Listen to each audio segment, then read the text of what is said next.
Marie partage pour la première fois avec le public l'intégralité du corpus des œuvres picturales du cinéaste Gilles Carle. Je la rencontre quelques jours avant le début de l'exposition Héritage et partage. En quelques mots, comment tu as envie qu'on se souvienne de Gilles Carle? Bien, moi, je l'ai connu tellement jeune, à 18 ans. Il avait 52 ans, puis pour moi, il savait tout. Il n'y a pas de crayon, de pinceau, de fusain, de papier qui n'ont pas subi la main puis le génie de Gilles Carle.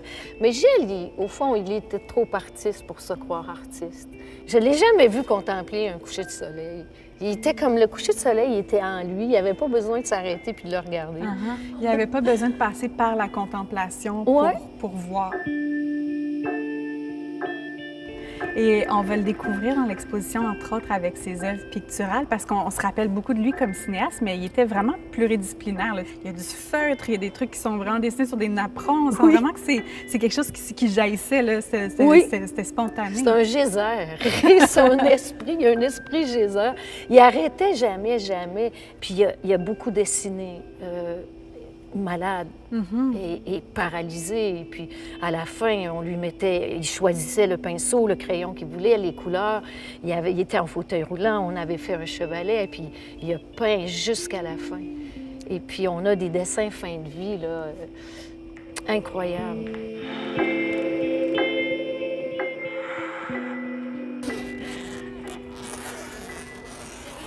Et toutes ces images-là, c'était en ta possession jusqu'à aujourd'hui? Tu gardais tout ça? Tout ça dans mon bureau, au-dessus de 500 œuvres.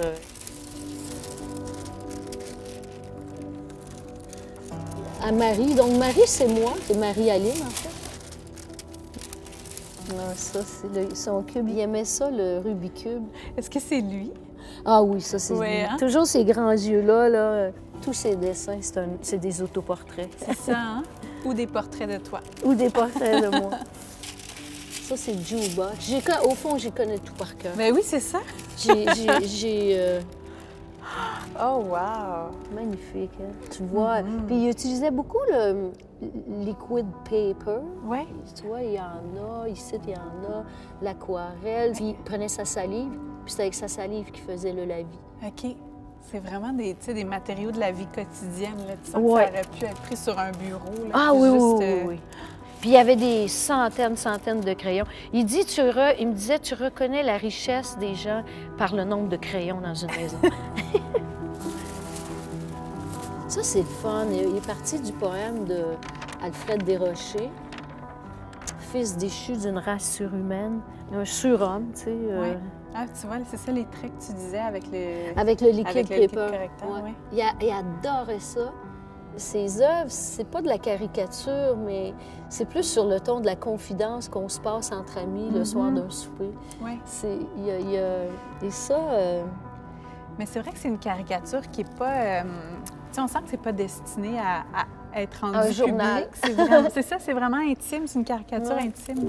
Mais c'est comme un journal intime, au fond, ces dessins. Un journal intime illustré. Illustré, oui, c'est ça.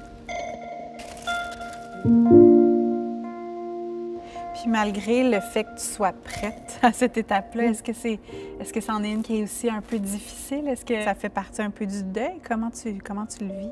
Je l'ai préparé depuis longtemps. Oui. Peut-être que depuis le départ de Gilles, je commençais à penser que doucement, je savais que ça allait arriver là. Des œuvres d'art, c'est précieux, c'est l'essence même d'un être, mais en même temps, je dirais que c'est pas l'essentiel. Ça doit partir maintenant. L'essentiel va rester avec toi. Oui, c'est ça. Oui. Merci beaucoup de ce partage. Merci. Merci.